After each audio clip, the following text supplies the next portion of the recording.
República Dominicana. Eso es grave, muy grave. Eso está claro.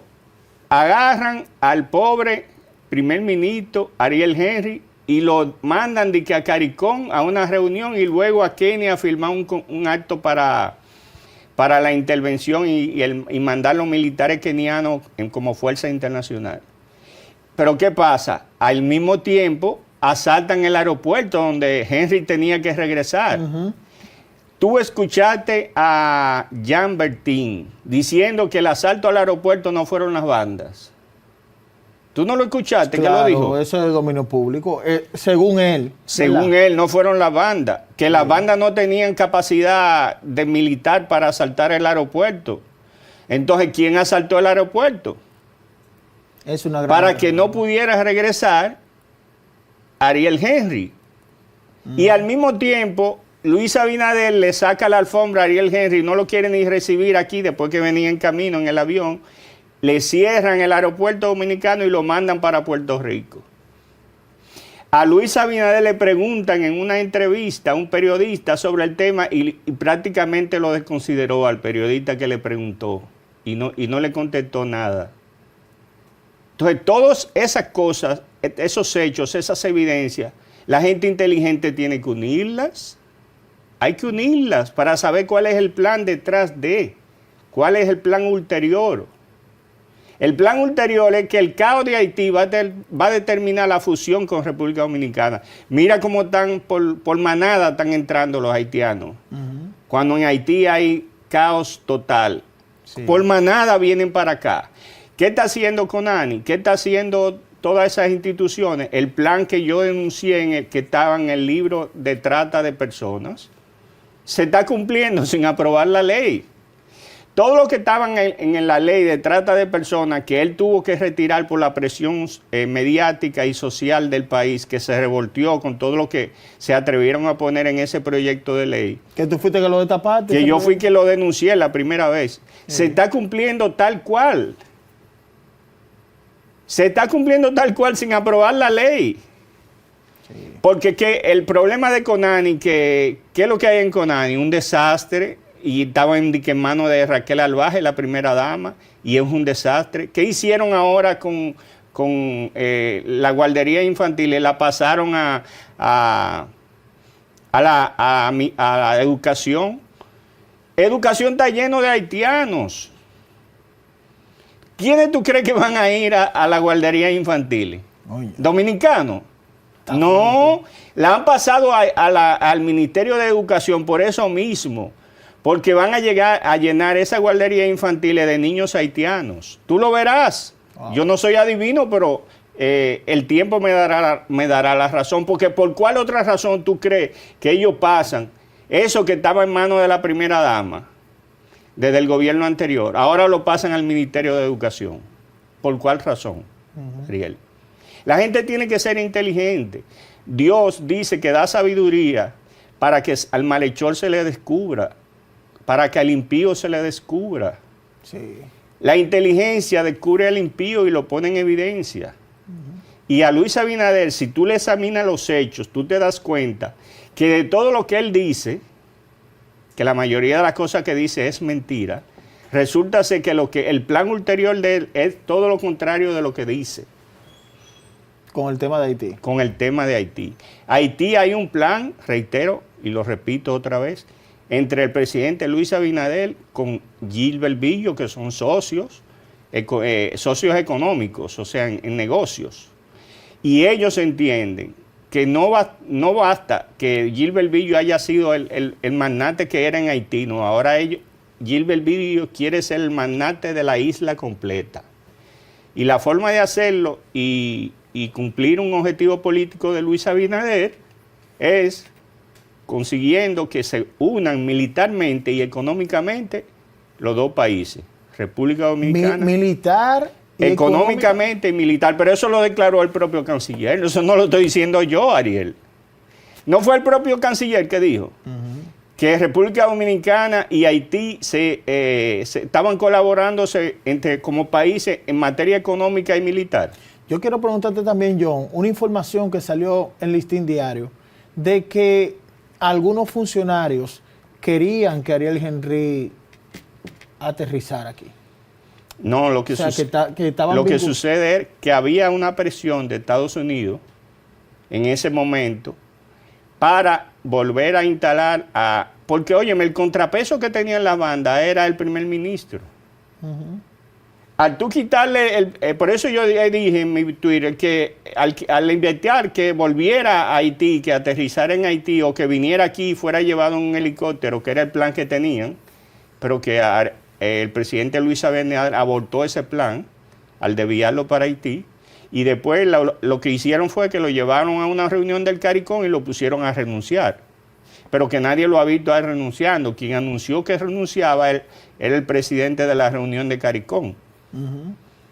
Pero todo eso fue un plan que se viró, que se desvió. Porque el plan era llevarlo otra vez a Haití, pero Gilbert Billo no era de ese criterio. ¿Por qué? Porque ¿quién armó a las bandas? ¿Por qué fue condenado Gilbert Billo en Canadá? Por darles armas a las bandas. ¿Quién controla las bandas? ¿Quién le da las armas? Es el que lo controla. ¿Para qué se le da armas a las bandas en Haití? Y ahora el poder que hay que respetar en Haití lo tiene Guy Philippe y un oligarca de esas 10, 15, 20, 30, 40 familias vale más que un barrio entero. Un barrio aquí hace una protesta pidiendo que quieren ver al presidente y las citas se lo ponen para 3 meses después, si se la ponen, porque eso es desafiar la autoridad legítima. Pero un empresario de eso, contrabandista, que se ha formado base al contrabando, mire a ver todos los contratos que hay ahora, lo decía Antonio Marte, pero qué maldita coincidencia que todos los contratos que este gobierno da le tocan a las mismas gente que estaban con Balaguer, lo mismo. Usted está planteando una serie de ideas sumamente interesantes, pero estamos convencidos que el Partido Revolucionario Moderno, del que usted fue progenitor, pues efectivamente está en el gobierno. ¿Por qué no sencillamente apoyar otras propuestas presidenciales? ¿Y por qué entonces Ramón Alburquerque aspira a la presidencia de la República? No, porque nadie vive en el cuerpo de otro, ni nadie se realiza en la mente de otro. No, porque además vamos a hablar de una cosa como si fuera en la calle. Claro. Y si él me despreció, ¿por qué yo tengo que hacer? Si él me despreció. No entendí, espérense. ¿Quién lo despreció? Luis Abinader. Yo hablo claro. ¿Pero cómo es esto? Pero atiende. A ver. Para esto no hay que hacer espectacularidad. Vamos a ver. ¿Quién fue Ramón Alburquerque para el triunfo de Luis Abinader? Primero, ellos eran anti-PRDistas, él y su padre. Su padre fue candidato a la presidencia en el 90, en el 94 y en el 96. Y él era su jefe de campaña. En el 90 fue antipeñagomista. Tomó un partidito llamado Acción Constitucional y lo convirtió en Alianza Social Dominicana. Y esa vez, en vez de apoyar a Peña, en el 90 apoyó a Juan Bosch. En el 94, claro, como no sacaba nada, ninguna votación, en la crisis en que debió haber apoyado a Peña, apoyó a Balaguer. Y en el 96, en vez de apoyar a Peña, apoyó a Leonel. Entonces volvieron al PRD cuando Peña, al presentir su muerte, fue a Santiago a buscar a don Príamo Rodríguez, que andábamos juntos para que fuera el candidato de Santiago. Don Príamo le dijo, no puedo, yo tengo muchas deudas en la universidad, yo sé que ganaría, te agradezco mucho, pero yo tengo un amigo que jugamos dominó y que era de ustedes y que yo sé que él quiere. Y ahí volvió el doctor Rafael Abinader, una persona ilustre. No estoy denostando a nadie, estoy diciendo las cosas como son. Entonces, cuando nosotros llegamos a la presidencia del PRD, el único presidente electo por voto directo, secreto y universal que tuvo el PRD en toda su historia. ¿Usted? Fui yo. Sí. Entonces, hice una reunión previa. Bueno, pero ¿a quién yo le gané antes de entrar en eso? Le gané a don Rafael Abinader, que sacó 7%, yo saqué 59%. Virgilio Bello Rosa, que sacó 26, 27 puntos. O menos, mucho menos, 20 y tanto. a Eligio Jaques, a Manuel Esquea, a Tony Raful. Todo, a eso fue a quienes le ganamos. Entonces, como su padre, creyendo de que yo no pude haber en 3 meses haber ganado eso, a menos que no fuera con algunas artes, digo, no, ninguna. Lo que pasa es que cuando nosotros íbamos donde los compañeros, nos decían, el que más se parece a Peña es usted. Y además, el que arriesgó su vida en la liga, defendiendo la democracia con el entre en todo es usted. Y además el que tiene la formación. Y entonces nos apoyaron por encima de todo el mundo. Fui el último en salir a aspirar. Y ganamos así fulminantemente. Como va a pasar ahora, porque con esta convención primaria organizada por la Junta el 1 de octubre, el compañero Luis tiene el espacio del gobierno. Pero usted dice que él lo despreció. Perdón, pero las bases las tenemos nosotros. Entonces, lo del desprecio es que fuimos nosotros que lo nombramos a él por primera vez en un cargo del PRD. Lo hice vicepresidente. Él tiene en su currículum publicado que ganó la convención para ser vicepresidente. Eso es mentira. Fui yo que lo nombré. Eso es mentira. Lo debe borrar de ahí. Fui yo que lo nombré vicepresidente. Me gusta la gente que digan las cosas como son. Usted no puede poner en un currículum lo que no es verdad, estando los testigos vivos. Por otra parte, nosotros fuimos en esa campaña para que él ganara el jefe de estrategia, pero también el presidente de todas las candidaturas municipales, de todas las candidaturas a senador y a diputado, de todas, y los 593 millones que se le entregaron a los candidatos, la entregaron estas manos por disposición de él mismo. Ganó y hasta el día de hoy. ¿Pero cómo? ¿Y por qué, don Ramón? Pero no vamos a perder el tiempo en buscar de que las causas. Bueno. Me basta que no quiero cargo, no se lo acepto y me basta con aspirar a presidente para ganarle. Porque en esa convención, toda la gente que sabe que le han subido los vidrios, que se olvidaron de ellos, que no le toman las llamadas, que se olvidaron de sus nombres. Yo proyecto un escenario de segunda vuelta en el país. Porque por más que anestesien los oídos del presidente de la República de que él tiene 80 y 90, eso es mentira. Yo lo invito a que vaya a un supermercado, a la calle, que suban una guagua, que vaya a un colmado. Y ahí sí yo hago una cuota de mea culpa. Es que todavía la fuerza del clientelismo parece superar cualquier posibilidad en que los ciudadanos opten, decidan en función de sus convicciones.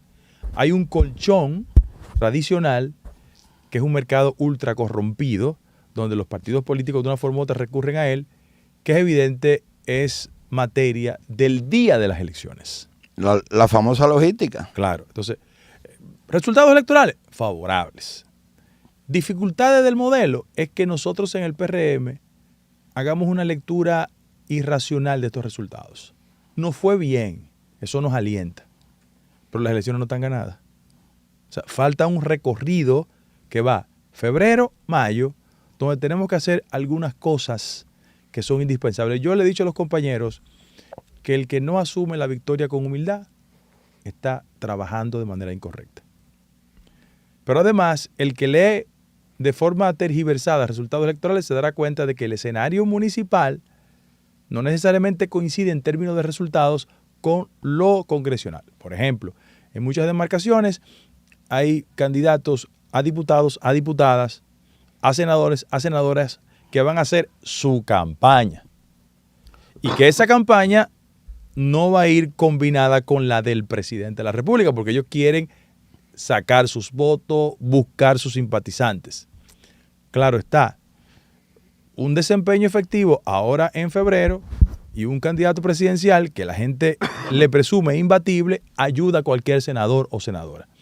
En muchas demarcaciones donde yo tuve responsabilidad, yo admito que el peso específico del partido jugó su rol. Maimón, que es un municipio muy cercano, pertenece a Bonao. Bueno, nosotros ganamos de 13 puntos. esos son 13 boticos. Ujú. Entonces, no lo digo botico de forma peyorativa, digo porque el proceso No, fue que el tan margen. cerrado. Sí. En Dajabón, ¿tú te acuerdas lo que pasó en Sí. Dajabón? Sí. Sí. Que yo honestamente presumía que Riverón iba a estar mucho más lejos. Yo creía todos, que iba a ser yo una pela también, porque yo nosotros también. hemos ido a Dajabón y sabemos realmente el pueblo como lo ve por la actitud que él ha tenido con la situación que hay en la ciudad con Haití. Lo que pasa es que hay una mecánica de partido Pero, que no se entiende. Mira lo que pasó en Dajabón. Yo no entendí eso. Lo que pasó en Dajabón, que mediante el proceso de encuestas, el candidato que no aparentaba preferido, que es alcalde de uno de los municipios, terminó siendo el senador. Y personas que se presumían competidores en el proceso fueron por un partido aliado, en este caso el partido que es de Atuey. Sí. Entonces, en esa dirección, eso resquebrajó el esfuerzo, muchas molestias y afectó a Riverón, que terminó muy cerrado. Pero bueno, es alcalde reelecto. Esas son de las interioridades que mucha gente no conoce. La gente me dice a mí, Pero tú sabes que hay la Junta, Guido, y te lo voy a decir porque sucedió con una que casualmente apellido Ripoll no es nada mío. La Junta tiene una cuota de responsabilidad también con lo que fue el conteo, la elaboración de las actas. Por ejemplo, el caso que te estoy poniendo en específico es muy similar al de Riverón, pero en perjuicio, y es del PRM, ella es candidata del PRM a regidora por el ayuntamiento que ganó, Roquelito ganó también. Puerto Plata. En Puerto Plata. Sin embargo, le dejaron de contar votos a ella. ¿Qué fue lo que pasó con Riverón? Si no se hace el reconteo, él pierde, pero él tenía los votos. claro. Entonces, la Junta ahí tiene que despertarse un poquito también. Y te digo algo que hay que adicionarle. Los partidos políticos han perdido su lógica educativa. Ujú. Como las escuelas de formación no operan, cada quien anda Y hay un presupuesto, para la, eso. la La Junta ley, da cuarto, la ley lo obliga. Entonces, cada quien lo que actúa es en la lógica. Por ejemplo, los regidores lo que quieren ser regidores ellos, porque el sistema de elección tiene dos boletas, la de los regidores y la de los alcaldes y alcaldesas. Entonces, ese es un tema que tenemos que superar.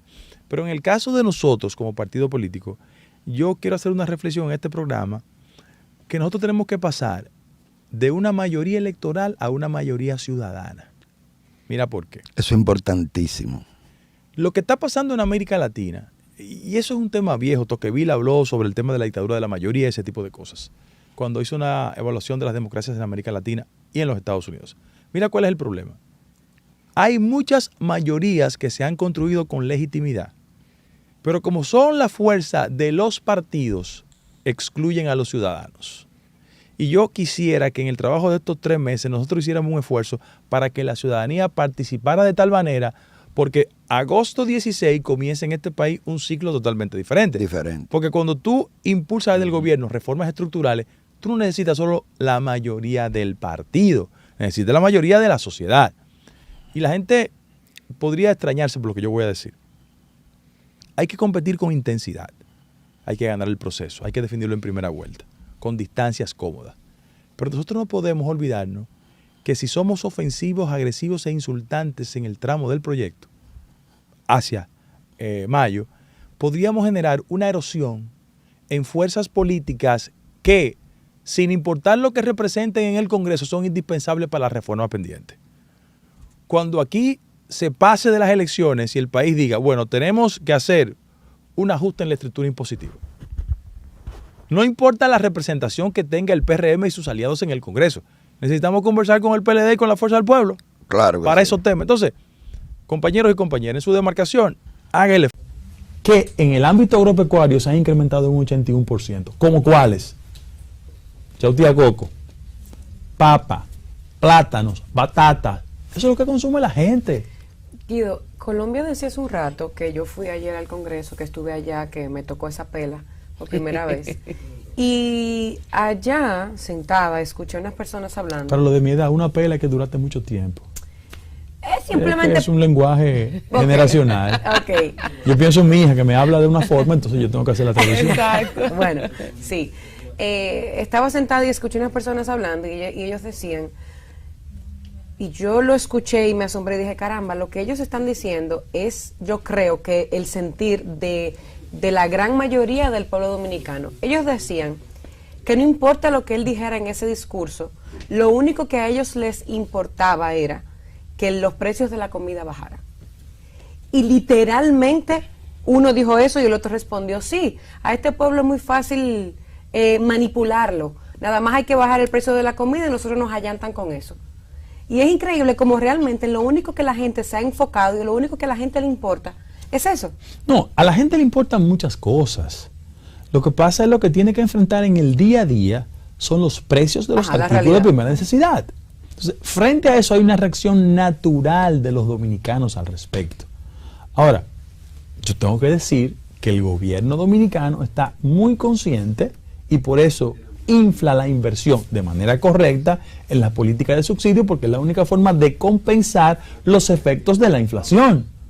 ¿Por qué? Porque hay aspectos importantes del diseño macroeconómico del gobierno este año que han tenido como objetivo esencial reducir el factor inflacionario.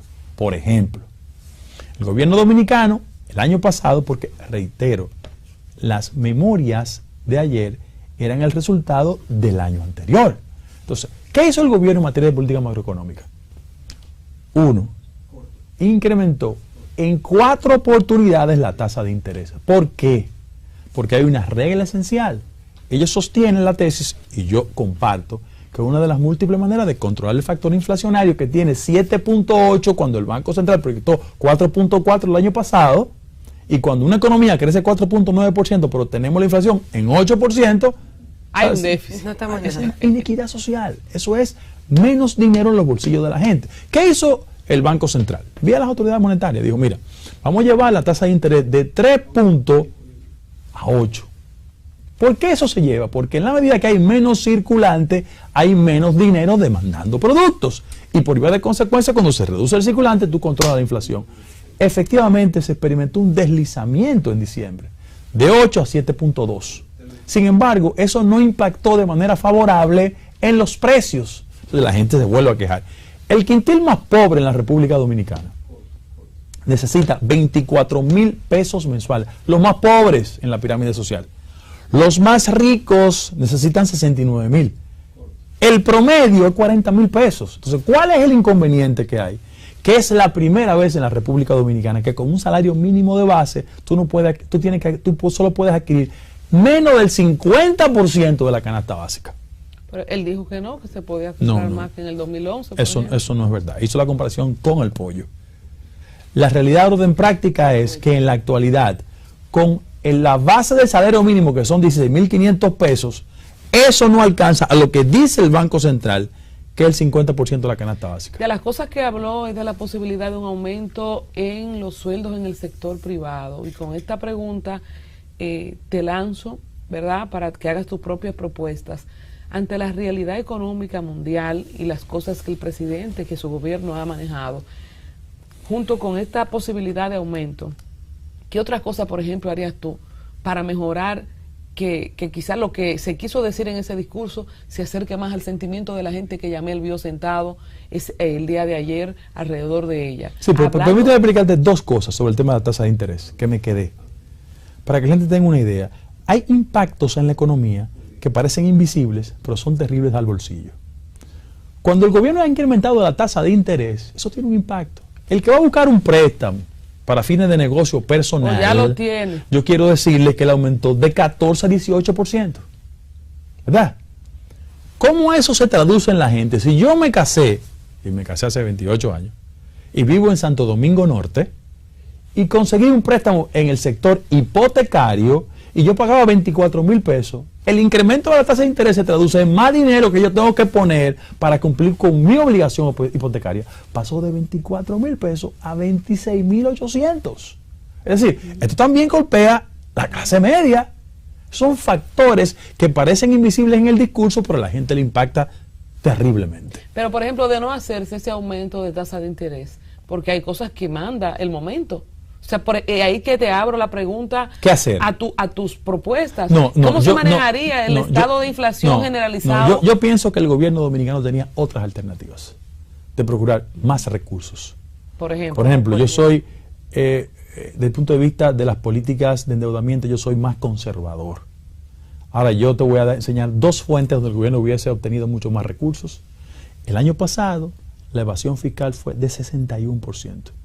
Yo hubiese preferido eficientizar la política de recaudación y no caer en las trampas de lo que yo considero aspectos negativos de la alianza público-privada y del sector fideicomiso. Yo pensaría más en buscar recursos vía reducción de la evasión y, en segundo lugar, mis queridas amigas, 5% del Producto Interno Bruto es igual a exenciones fiscales. ¿A quién le dan exenciones fiscales? ¿A los de Gualey? ¿A los de Guachupita? No, a los ricos. Entonces ahí existe un baldón de recursos con disponibilidad para que el presidente de la República se genere la fluidez económica necesaria y que el país no tenga una sola perturbación. Se puede gobernar quitando